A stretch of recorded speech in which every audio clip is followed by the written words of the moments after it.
Update. My mom wants me to take care of my deceased sister's 3 boys. Original post.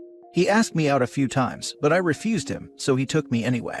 This was when I was 20 and he was 16, one of my little sister's best friends, then 16. This is all I can muster to write about what happened, so please don't ask for details. My sister married him 10 years later, and now 20 years later she passed on at only 36 years old. Lung cancer. She hasn't smoked a cigarette in her life. Mom contacted me about my sister's children. She wants me to take them in because I have a good life, apartment, and job. I'm not married nor in a relationship, have never been in any to be honest. I love children, but hadn't had the chance to have my own. He isn't coping well after my sister, and with his work, he needs to leave town 2 to 4 weeks at a time. Dad is long gone, and mom is 77. He is an only child, and his parents are alcoholics. The children are 10, 8, and 4 boys. I know that it's all in my head, but they look like him and they terrify me. But I think I need to take them in, because what are the other options? Now for the top advice before reading the update. He can hire a nanny, you do not need contact with him, and raising his children would give him access to your life. Tell your mother no and tell her why. I offered to pay for a live-in nanny, a male nanny hopefully, but it wasn't enough since they need family. No, absolutely not. These are unique circumstances. He needs to change his job as soon as possible, and until then, a hired help is all he gets. It's extremely selfless of you to offer financial help towards a nanny because none of this is your responsibility. Their suffering does not trump yours. Their father can find another job, just like so many other single parents. Also, how well do you know the kids? Honestly, no matter what, they need their actual other parent more than they need other family. They lost their mom and now need their dad. I don't know them at all. I left home when I was 22 and never saw any of them again. I reconnected with mom after dad passed away and she got sick. My mom thinks this is a good way to reconnect with my sister through her children, because we were inseparable before everything. This is neither a good way for you nor the children. For you, it's traumatic, and the kids would be confronted with a complete stranger. They need comfort from people who they know around them. This will be detrimental to them and to you. I don't see any scenario in which this will turn out well, to be honest. I can see why you also had no contact with your mom for a long while. Sounds like she prefers to sweep things under the rug. I get it's an extremely emotional time, and thus hard to deny this request, but this whole thing is not well thought out. Those kids need therapy and loved ones, not strangers who will be traumatized by their presence. You deserve your peace, and they deserve care from their father or other close relations. Now for the first update. When I left work today, he was waiting in the parking lot. When I tried to go back to work, he grabbed my arm and told me not to make a scene, and that he was just there to talk. Maybe mom told him where I work. It's very weird, because I don't even think that she knew where I worked. He said that we would drive some public place, so I don't need to feel worried because my work's parking is secluded. He locked the doors and drove to an open street instead. He started telling me how he and my sister never forgot about me, and always hoped that I would forgive them. My sister talked about me all the time, and that she was never the same without me, and that he was never the same either. When my sister fell ill, she requested that I would be in her children's life, because she remembered how I always was her biggest support growing up, and she wanted that for her babies. That's why both him and my mom are trying to make her last wish come true. The boys knew about me because my sister always talked about me to them, and they were looking forward to having their aunt in their life. He then told me they have been following my life, and that it was very weird that I never got married or anything, because I always was beautiful, and any man would be lucky to have me. Then he said that he can't believe he was the only one who has touched me, and he smiled and asked me if it wasn't weird that he was my only one, but now he was my brother. Then he said that I was still beautiful, and it wasn't late for me to find someone, and that he would be lucky to have me. I was freezing, and he was trying to put his jacket on me. I told him that I needed to go back to work immediately, but he kind of ignored me as he was telling me about my sister's wishes, and the rest. But he then just unlocked the door and I left without a word. He came after me, and asked me if he could at least take me back to my car, but I didn't answer him. I went to the police, but there was nothing they could do. I called my mother and told her to leave the apartment, and that I never want to talk to her again. She started crying and I just hung up on her. I blocked her number again. I don't know what to do now. I'm in my hotel room and I never want to be in my apartment again. We live in a relatively small country, but maybe I could find work in a neighboring country or just move cities. I don't know what to do. OP, please be careful. This has always been about you, not your sister and nor your nephews. He doesn't care about his children. All his monologue about your sister's death wish is just to lead him to what he really came to see you for. The part about not having had any relationships. Your stupid mother is so thick to see it. Your sister has been a surrogate for you all these years, and now he is using the children to tie you to him. He doesn't see you as a brother, and the idea of being your only one is making him feel special, and it is turning him on. Have you told your stupid mother what he said? She needs to know he doesn't care about the children, he is just obsessed with you. Please be careful. If you live in Europe, please let me help you. I didn't tell her anything more than that she needed to leave and never contact me again. I told her I've spoken to the cops and that she needs to leave me alone. Next time, hopefully there's no next one, make a scene OP. Be loud. Make it evident for them both that you don't want them near. I'm sorry you're not being allowed to beat you. I don't know where you are, but this is out of the book stalking. If the police won't help, then say you will file charges for stalking or anything you can prove. Lawyer up so you can press charges in a more informed way. Can you send a cease and desist? That might leave a paper trail in case things get worse. Also, if your workplace has video surveillance, ask for the footage. You're saying he actually kidnapped you again and harassed you with these affirmations, and at least his forcibly taking you along might be recorded. All he said is veiled harassment OP. This guy will strike again, so please get help. Be safe, please. I know you don't like having people around, but please confide in a close friend or someone who can keep tabs on you. This guy won't stop until he gets what he wants. Can you take a leave of absence at work and try disappearing for a while? Shelter or going abroad for a while, I don't know. If I were you, I would also consider moving countries, and if possible, thousands of kilometers away. I have been pre-print for this my whole life, and I have played this scenario in my head so many times and was preparing how to fight back. But when it happened, I wasn't prepared and I froze. I am so ashamed of myself, to be honest. Second update. Thank you everyone, I'm fine and I am living with a friend now, the only one who knows my history. It is very weird to be living with someone, but she insisted on me not having to pay for hotels. I'm grateful for her. My mother has been calling from different numbers, and even had some of our relatives that I don't even know contacted me. I told her everything about what he did and said, but I think she is prioritizing the children. I understand, but I can't have her be a part of my life anymore. A cousin of mine reached out via text and asked me if I couldn't give him a chance. He has changed. He has been a great husband and father, and he seems to care about me. He will treat me like he did my sister, with love.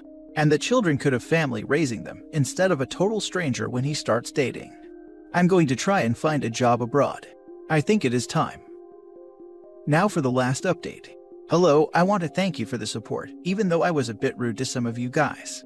I have decided that I can't take my nephews to raise them while he is not in the country. I have lived in solitude for almost 20 years now, and while I do love children, I don't think I know how to raise them.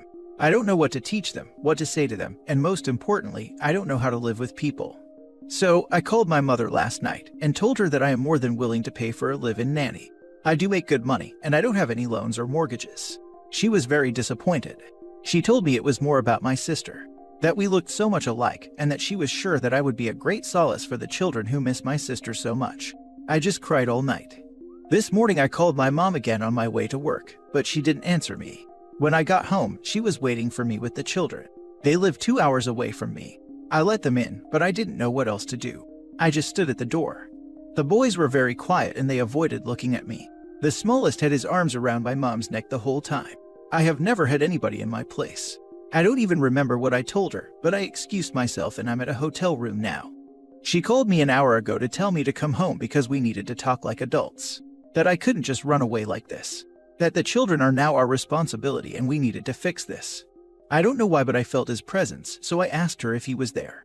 She didn't answer me and just told me that I needed help because I can't be like this forever and that she wanted to help me.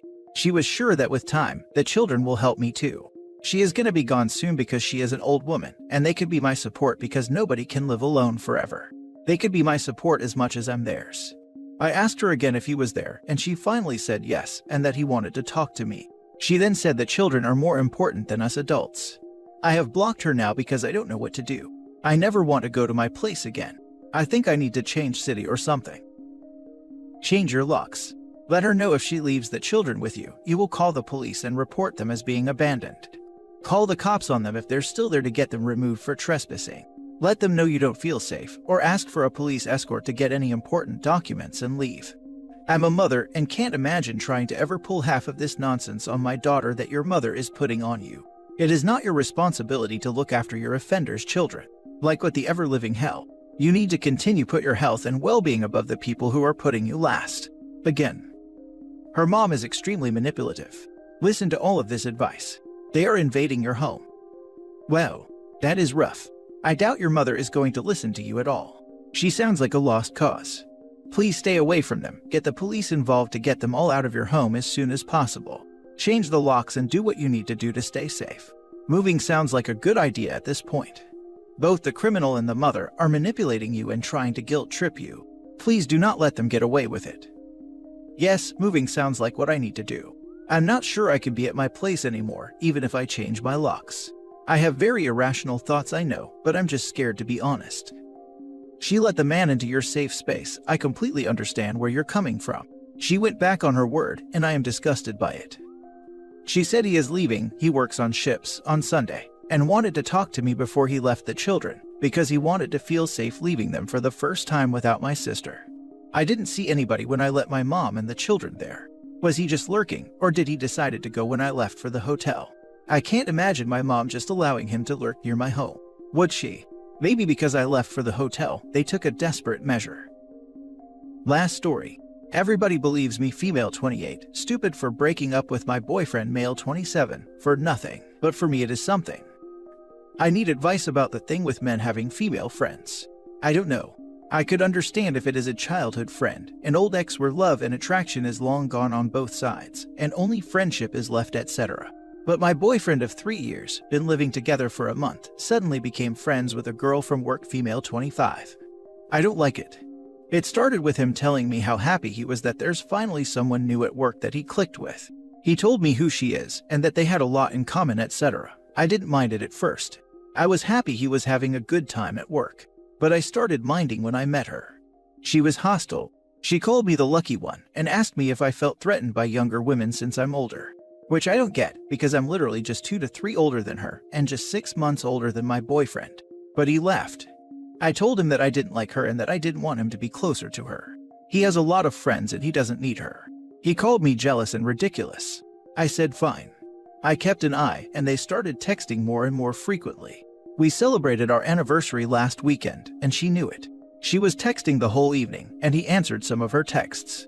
She asked him if he was having fun at our celebration and he said very much. So she texted, if you're really having fun, you wouldn't be texting me instead. I told him that was enough and that he should put his phone aside. I asked him if he thought what she wrote was okay. He said that she was only joking, that it's her sense of humor and I should loosen up. I told him again that I didn't like her and that even though I could be wrong, he should respect my wishes and cut her off. He told me that I was controlling and insecure and that he isn't doing anything wrong, so I should respect and trust him.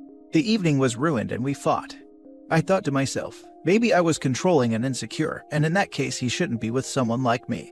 Or I could be right and he is letting someone step over my boundaries, and then I shouldn't be with him. Either way, we should not be with each other. So I took a personal day, moved all my stuff from his apartment, and went back to my old place that I shared with a friend. She was happy to have me back, so she didn't need to find a new roommate.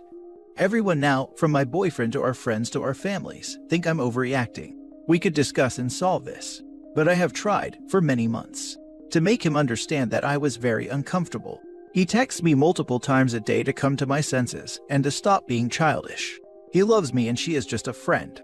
Funny that old me is the childish one, isn't it? With the age gap and all. Now for the top comments. Self-respect is a powerful thing, OP. She was disrespecting your relationship and he was letting it happen. As a guy, I've been in a similar situation. He was her work husband, then she cheated. Won't let that happen again. Work husband or wives are just weird. It ultimately makes them look like they have something special going on. Can't they just say work partners? Colleagues, co-workers, professional acquaintances. All these works and have been used throughout our lifetime. They clearly define the relationship type. This work husband and wife garbage is recent and being pushed by stupid people who have no idea what the boundaries of a healthy relationship are.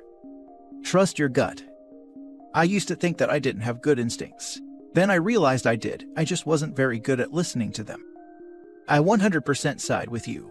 My ex would do that stuff to me, but then I'd find out he was cheating on me with the girls he said were just coworkers and friends. I'm not saying every guy is like that, but if he can't respect your boundaries, then the relationship can't work. You've tried to communicate. I think the dagger here for me is the lack of wanting friendship or starting from kindness with OP. If that first interaction was as off-putting as I read it, I would be concerned. I don't know why a friend would meet a significant other and try to bring them down. You usually want the significant other to like you as a new friend. I'd ask significant other whether he would be okay with his male friends treating me that way, give concrete examples of other female friends of his you don't have issues with, and show it's not just that. Point out if a male were texting you during a date, or speaking about how lucky he was, significant other would not be so comfortable with it.